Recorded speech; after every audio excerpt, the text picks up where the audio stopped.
A minha formação em etnomusicologia, ela começa na graduação, né? Então eu fui aluno da Universidade Estadual de Montes Claros, minha cidade natal, em Minas Gerais.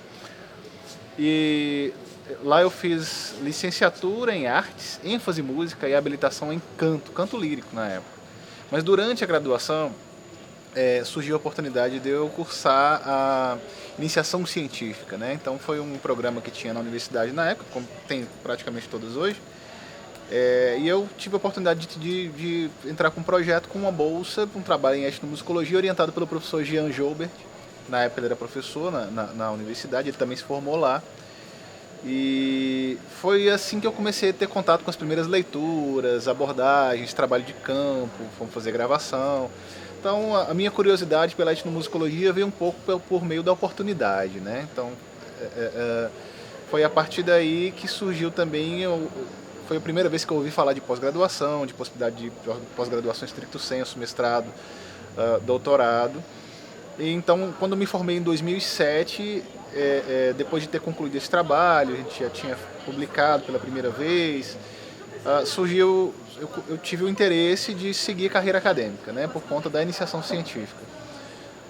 Um ano depois, né, em 2008, eu fui trabalhar, eu fui professor no Conservatório Estadual de Música Lourenço Fernandes, continuei estudando com vistas a me preparar para o mestrado, fiz uma especialização em educação musical nessa época, inclusive também com a cadeira de etnomusicologia, que me ajudou a fixar algumas coisas.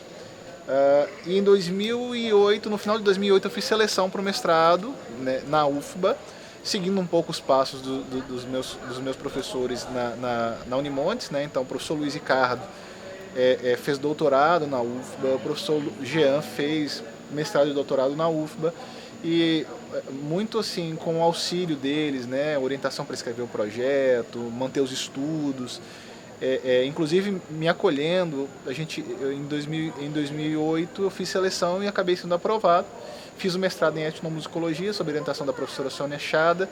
Na época eu comecei com um projeto para falar sobre o rock em Montes Claros, eu afunilei isso para uma banda de thrash metal, né, dentro do contexto da cena metal da cidade, né. Acabei fazendo junto o doutorado, né, com a professora Ângela, dessa vez como orientadora. No meio do processo do doutorado eu fui aprovado no concurso para ser professor em Sobral, né, na UFC Campus de Sobral.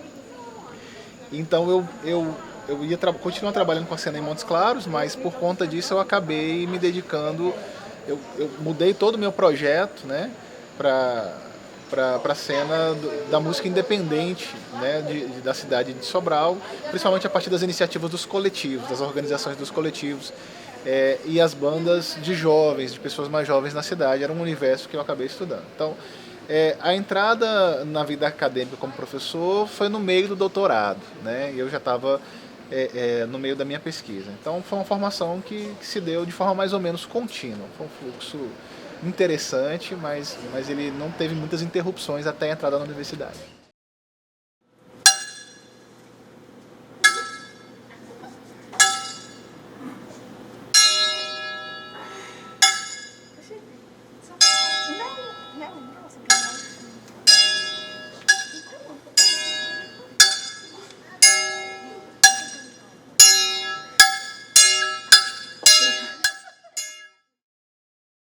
Quando eu entrei em Sobral, em 2013, a gente tinha duas disciplinas que abordavam etnomusicologia de forma indireta, e as duas de forma direta, né?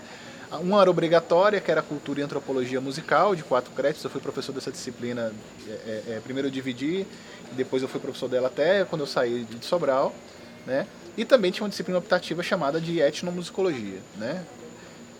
Aliás, Introdução à Etnomusicologia, se eu não me engano.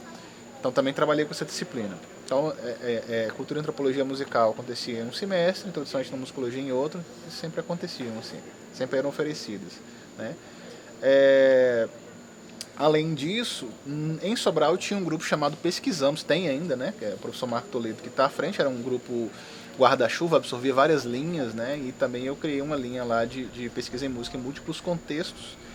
E lá eu desenvolvi 2 projetos de pesquisa, um voltado às práticas musicais urbanas em Sobral, E um segundo a gente falou, eu não me lembro mais do segundo projeto assim de cabeça, mas eu me lembro que foram 2 projetos em etnomusicologia, né? Nessa linha de trabalho, sempre pensando nas práticas urbanas, sempre pensando na música no contexto de Sobral, propriamente dito, né? Depois, em 2018, eu fui redistribuído para a UFRN, né, para a Escola de Música, e também segui, bem, lá eu conheci não, já conhecia, mas me tornei colega do professor Agostinho, né, Agostinho Lima, e ele já sempre teve um trabalho de musicologia e etnomusicologia lá no curso, muito forte. Então, geralmente, ele é o professor que assume a disciplina de etnomusicologia 1 e etnomusicologia 2, que são oferecidas no currículo da Escola de Música. Então, elas recebem alunos do bacharelado, da licenciatura. A gente também tem seminário em musicologia 1 e 2, que abordam, de certa forma, as disciplinas de etnomusicologia.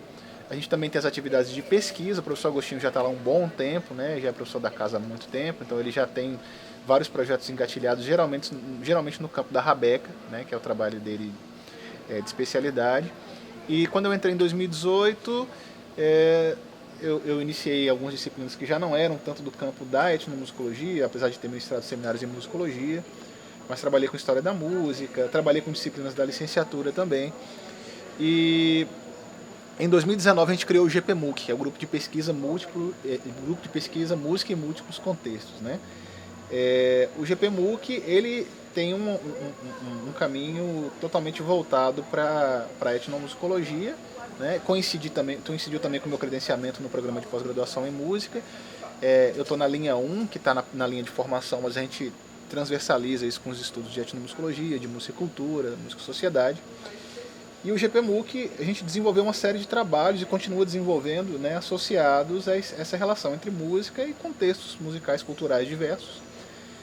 Mas no seu primeiro momento a gente desenvolveu alguns trabalhos voltados para, digamos assim, um olhar mais ou menos diagnóstico da etnomusicologia, né, pensando na genealogia acadêmica da etnomusicologia, pensando no lugar da etnomusicologia em cursos de graduação sem programa de pós-graduação na região Nordeste, né?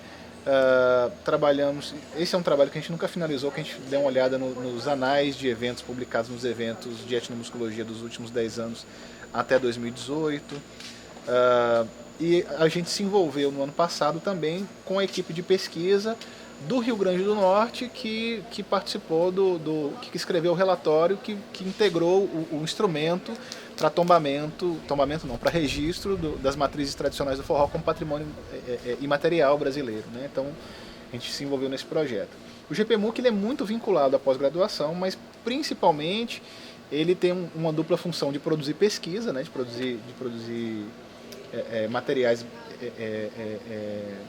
com base no pilar da pesquisa, mas ele também tem um lugar muito forte de integrar os nossos discentes que estão em nível de pós-graduação com os de graduação. Então, no GPMUC, a gente sempre teve muito forte a presença de estudantes de graduação envolvidos nos projetos e, ao mesmo tempo, num processo de formação, né? Então, a gente já está colhendo frutos disso. Por exemplo, eu tenho uma orientanda, a Larissa, que ela entrou como minha bolsista na graduação de iniciação científica e agora ela está no mestrado, né? E exatamente esse fluxo que a gente quer ver, né? Os estudantes de pós-graduação produzindo, trocando ideias junto com os da graduação e os da graduação se interessando também pela carreira acadêmica, pela pesquisa, ganhando autonomia, ganhando independência, né? Então o GPMUC ele tem essa múltipla dimensão. O professor Agostinho também está no grupo, né? Ele vincula os projetos dele também ao GPMUC, também atrai muitos estudantes. Esses estudantes também eventualmente entram na pós-graduação e a gente tem essa ideia, né? de sempre pensar a pesquisa, mas nunca perdendo de foco esse lado de acolher os nossos estudantes e dar formação para eles. Assim. Isso é que faz o grupo, inclusive, ser interessante e as pesquisas serem bacanas mesmo. Assim. A gente gosta muito do trabalho integrado. Oh, Maria, chama o pessoal e o nosso maracatu, oh Maria, já vai começar. Eu iria de forma mais ampla, eu diria as abordagens múltiplas que envolvem disciplina, projetos de pesquisa de etnomusicologia, elas tendem a ter alguns impactos que eu analiso assim, olhando mesmo, da experiência do dia a dia, que não estão necessariamente relacionadas, no meu ponto de vista, a parte que eu vou chamar de performática de estudantes de bacharelado, né, com repertório, com a performance para recitais. Pessoalmente, se essa influência existe, eu não fui capaz de perceber a olho nu, vamos dizer assim. Mas eu acho que a grande influência da etnomusicologia vem exatamente de complexificar o pensamento de estudantes de licenciatura e bacharelado com relação ao fenômeno musical, música como campo de conhecimento, a problematizar, a fazer com que eles tenham reflexões que às vezes não vão refletir talvez diretamente nos repertórios, nas performances, mas nos alunos como pessoas reflexivas mesmo, né? Então eu vejo essa influência acontecendo porque eu converso com eles nos corredores, né? E isso tem impacto. Além disso, desperta nos estudantes esse senso de proximidade com o mundo em volta deles, né, do ponto de vista musical. Então, não é incomum a gente ver estudantes que, após terem experiências em grupo de pesquisa, com professores, com disciplinas, que comecem a se interessar em estudar a música nos seus arredores, ou mesmo de manifestações das quais eles fazem parte, né? Eu tenho estudante, por exemplo, no GPMUC, que sem o grupo de pesquisa a gente não quer saber que ela era membro de capoeira, né? A gente tem estudante que entrou para tocar violino, mas já é de cavalo marinho, é rabequeiro ao mesmo tempo, e assim a gente conversa, e isso faz com que eles comecem a evidenciar dentro do espaço da graduação essas múltiplas possibilidades de se perceber música. Mas esse é o impacto, eu acho que leva eles a almejarem produção de conhecimento, né? Esse olhar reflexivo, problematizador, e eventualmente pode levar eles também à pós-graduação, né? No sentido de levar adiante essa mente problematizadora reflexiva que eles criam a partir do contato com essas iniciativas em etnomusicologia que a gente vê na escola.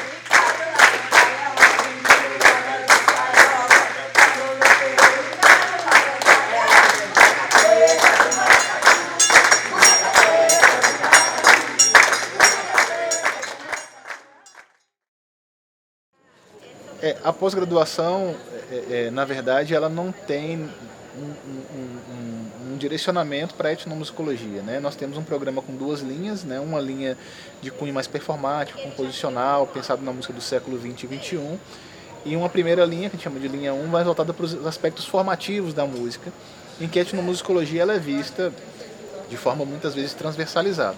Então, pensada a partir de contextos não escolares, de processos formativos, de grupos de cultura popular ou de grupos de música urbana, enfim, né? Então, a literatura etnomusicológica, o olhar etnomusicológico, ele é transversal a situações de aspectos formativos da música, né? Então, a gente sempre pensa dessa forma, apesar de ter um olhar reflexivo para a etnomusicologia, né? E aí eles têm a oportunidade de cursar alguns componentes, na verdade um componente mais específico, dentro do programa de pós-graduação direcionado à linha 1, que tem um olhar acadêmico mais especializado, digamos assim, dentro da pós-graduação, para essas relações, que é a disciplina música, cultura e sociedade, né? Então a gente não abandona, em hipótese alguma, o aspecto etnomusicológico, o aspecto formativo no campo da etnomusicologia dentro da pós-graduação, né? Mas se a gente pensar bem, ele é transversalizado a uma meta de olhar em termos de linha de pesquisa para a questão do aspecto da formação dentro do fenômeno musical, né? Mas eu acho que é sempre um bom impacto, né? Nós temos estudantes que mesmo que não almejem a carreira etnomusicológica, vamos colocar assim, né? Sempre tem a etnomusicologia como um elemento dentro das pesquisas, né? Dentro do processo de formação no mestrado, como algo relevante que influencia as análises que eles fazem nos projetos, né? Oh, Maria, chama